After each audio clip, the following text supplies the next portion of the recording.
Guys, welcome back to my channel Priyoshi lifestyle. চলে এসেছি তোমাদের সাথে একটা নতুন মিনি ব্লগ শেয়ার করতে। দিনটা ছিল রবিবার, মানে ঈদের আগের দিন। আর 1 এপ্রিল যেহেতু আমার বোনঝির বার্থডে ছিল, তাই ওদের বাড়িতেও যেতে হবে। তাই ভাবলাম ছুটির দিন যখন বাড়িতে বসে আছি, তো চলো কয়েকটা জামা প্যান্ট ইস্ত্রি করা যাক। তো আমি মেনলি শার্ট ইস্ত্রি করার আগে শার্টের বোতামগুলো আটকে নিই, নইলে ইস্ত্রি করার সময় খুব প্রবলেম হয়। তার জন্য আমি এখন পাপার শার্টের বোতামগুলো আটকে নিয়েছি। তো চলো এখন ইস্ত্রি শুরু করা যাক। আজ আমি তেমন বেশি কিছু ইস্ত্রি করিনি, মায়ের 3 পিসের একটা ওড়না, চুড়িদার, পাপার কয়েকটা শার্ট, বেশ এই কটাই। তারপর ইস্ত্রি করা শেষ হলে ওই জামা প্যান্টগুলোকে ঠিকঠাক জায়গায় রাখার জন্য আগে শোকেস থেকে হ্যাঙ্গার বার করে নিলাম।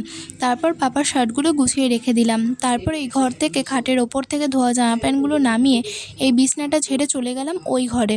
তারপর ওই ঘরে বিছনাটা ঝেড়ে নিলাম। আর এই কাজটা করতে আমার সবচেয়ে বিরক্তি লাগে। হ্যাঁ, সত্যি কথা বলতে চুলের জট ছাড়াতে আমার প্রচুর বিরক্তি লাগে। ম্যাক্সিমাম দিন আমার মা আমার চুল আঁচড়ে দেয়, কিন্তু আজ যেহেতু মায়ের রাতে একটু রান্নাবান্নার ঝামেলা ছিল, তার জন্য মা আজকে আমার চুলটা আঁচড়াতে পারেনি। আর হ্যাঁ, মা আজকে একটা রাতে স্পেশাল ডিশ রান্না করছে। তোমাদের সাথে ভিডিওর শেষে মা আজকে কী রান্না করছে সেটা আমি শেয়ার করে দেবো। এদিকে দেখো, তোমাদের সাথে কথা বলতে বলতে আমি চুলটা ভালো মতো জট ছাড়িয়ে লুজ করে একটা বিনুনি করে নিয়েছি। তারপর চলে এলাম বারান্দা থেকে একটাল জামা কাপড় নিয়ে। এখন এগুলো ভাঁজ করতে হবে। আর জানো তো, প্রায় প্রত্যেক দিনই আমাদের এত জামা কাপড় কাছাকাছি হয়।